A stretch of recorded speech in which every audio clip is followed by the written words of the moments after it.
Today I am making some potato pancakes out of the Foxfire book of Appalachian Cookery. And let me just flip to the page.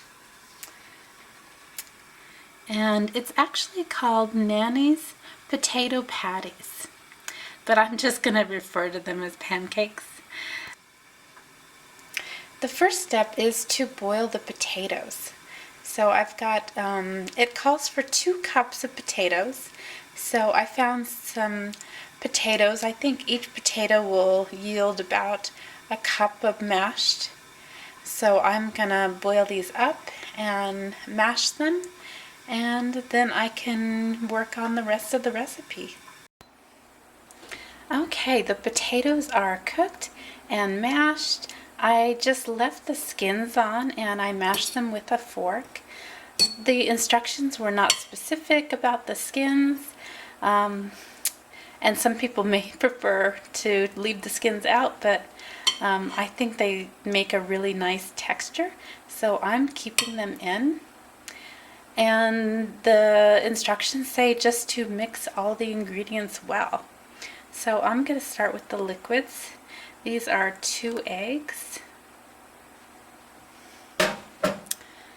and 2 tablespoons of oil,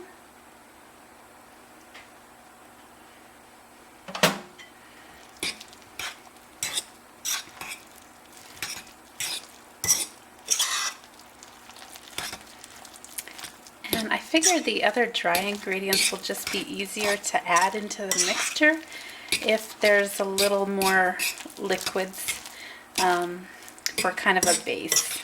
So that's why I chose to put in the liquids first. And next I'm going to put in some corn.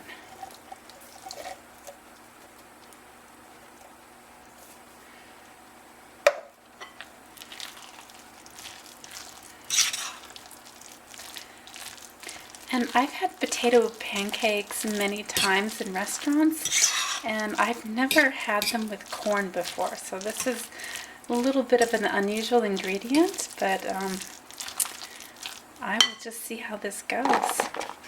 And this is 1 small onion. The recipe also calls for ½ a cup of green onion, but I could not find any green onion in my local grocery store. It's winter time, and finding all of the produce in the winter time is sometimes a bit of a challenge where I live.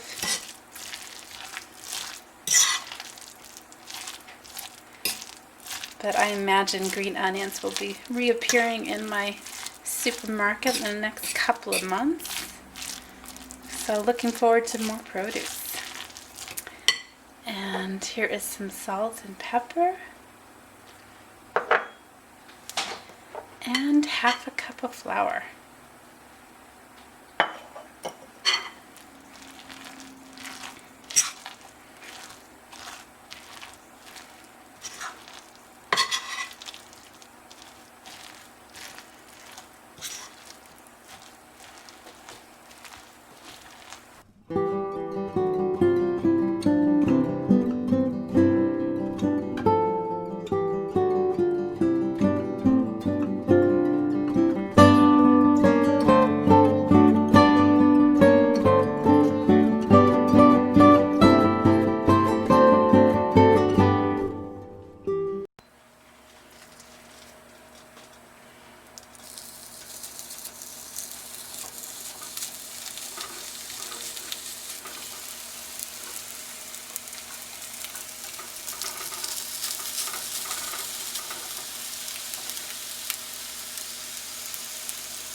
I just finished cooking up all of the potato patties, or potato pancakes as I like to call them. The consistency kind of reminds me of hash browns. So they're more of a, I think of a hash brown than a pancake that I'm familiar with. But I guess that's why the author calls them patties instead of pancakes, because they're not quite as creamy, and they do have potatoes and onions and corn, so it's got lots of different produce in them, and they taste just amazing. Lots of onion flavor, so if you don't like onion, you might want to decrease that just to bring out the other flavors. But I love the amount of onion. They just taste really good. And I think I will definitely make this recipe again.